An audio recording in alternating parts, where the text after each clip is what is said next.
Session 285, Chapter 2, Verse 258. Didn't you see the man who argued with Abraham about his Lord because God had given him the power to rule? When Abraham said, "It is my Lord who gives life and death," he said, "I too give life and death." So Abraham said, "God brings the sun from the east, so bring it from the west." The disbeliever was dumbfounded. God does not guide those who do evil. Chapter 2, Verse 258. In the previous 3 verses, God, the ever-living, the ever-watchful, gave you ample evidence of His lordship. He laid before you the case for faith and worship and explained the benefits of having Him as your ally and guardian. But how about a real-life example? That's what God gives us in the verse under study. By asking, "Didn't you see?" Allah is drawing your attention to a strange event that happened. It is like how we sometimes say, "Didn't you see what John did in the classroom?" When you hear such an expression, you know that what John did was unexpected. It entices you to listen to the events attentively. The verse starts with, "Didn't you see the man who disputed with Abraham about his Lord because God had given him the power to rule?" Take note that God did not specify the identity of the person who argued with Abraham. Identifying the person does not concern us, whether it was Nimrod, as some scholars speculated, or someone else. What concerns us is that this ruler entered into an argument with the messenger Abraham, peace be upon him. By keeping the identity of the ruler anonymous, God made this story applicable to all rulers who are deluded by temporary power and influence. Had this particular ruler been identified, most people would think that the lessons of the story were only relevant to that particular king. Similarly, some scholars spend an inordinate amount of time trying to answer questions about the story of the people of the cave from chapter 18 of the Quran. They want to know where and when the events took place, how many believers were involved, who were they. We answer that if any of the answers were specified, it would take away from the moral of the story.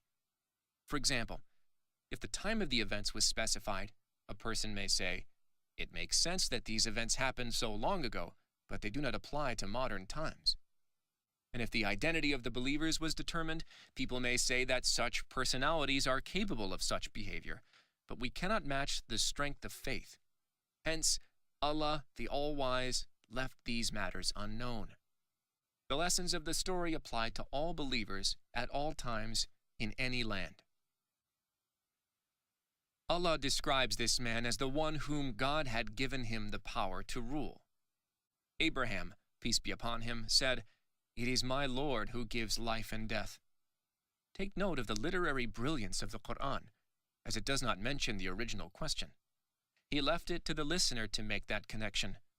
In other words, when you hear our beloved prophet Abraham saying, "It is my Lord who gives life and death," you conclude that he was asked by the king, "Who is your Lord?" Abraham's answer brought forth the main issue that cannot be disputed by anyone, the issue of life and death. Even the most ardent disbeliever cannot claim creation. No one ever said that he or she creates life or can cause natural death. God is the creator. However, the king wanted to enter into a sterile philosophical argument with Abraham. He answered, "I too give life and death." The king ordered 2 prisoners to be brought before him and sentenced one of them to death and the other to go free.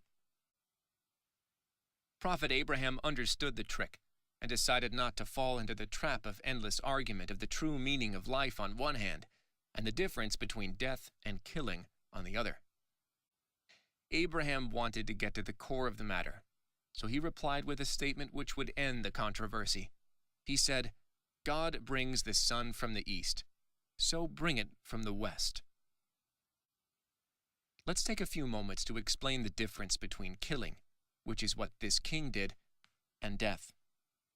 It is true that death and killing share one thing, the departure of the soul from the body, but they are inherently very different.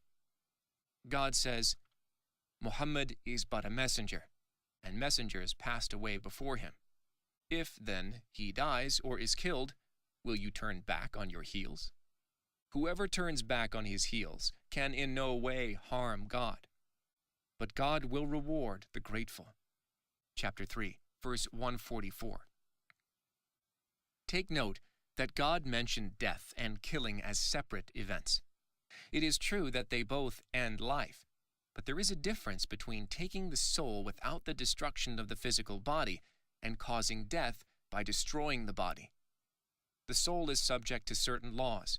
It can only reside within a matter of very specific characteristics. If the physical characteristics are violated, the soul departs. Killing violates the physical characteristics of the body.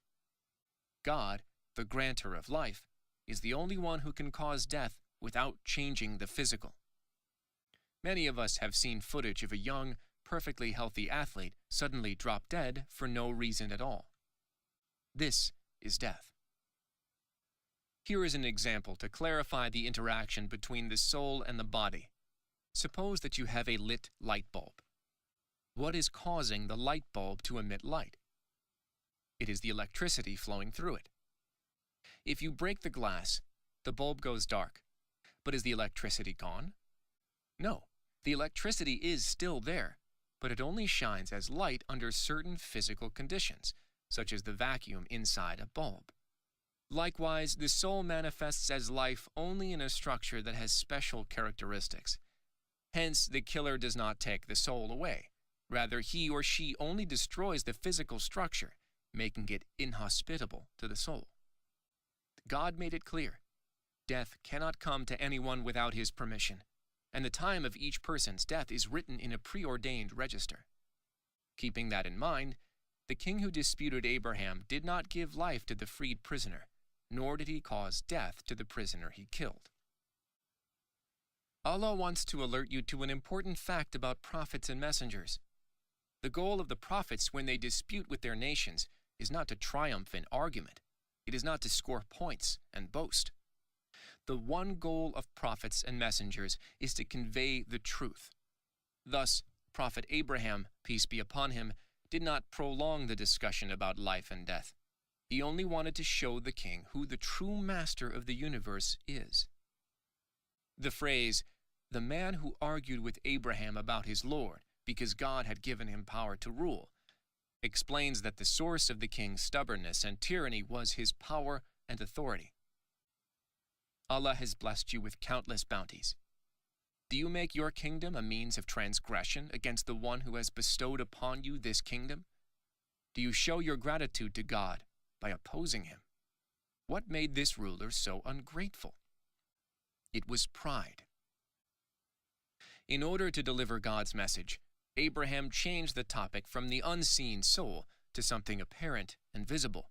He said, "God brings the sun from the east, so bring it from the west." The verse continued, "The disbeliever was dumbfounded," translated from the Arabic origin, buhita. Buhita means to be overwhelmed and become speechless. The king went through 3 stages. First, he was surprised that Abraham changed the argument from life and death to the sun, making further dispute impossible. Second, he was perplexed as he could not find a way out of this dilemma.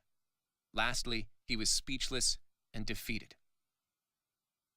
Here you may wonder, why didn't the king ask Abraham to bring the sun from the west?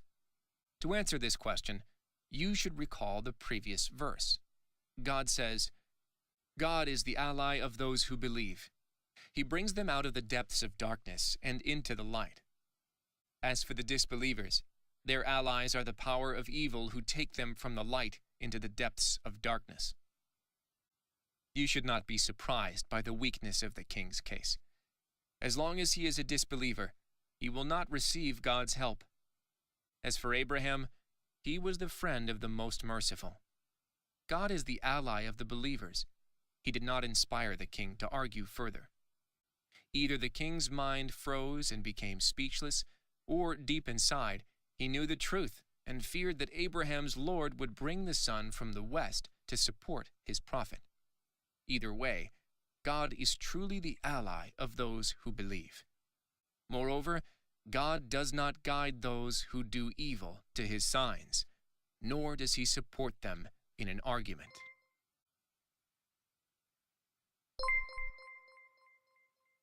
The Prophet, peace be upon him, said, "Convey my teachings to the people, even if it is only a single verse." Please take a moment to subscribe and to share with your family and friends. Visit us at www.QURANGARDEN.com.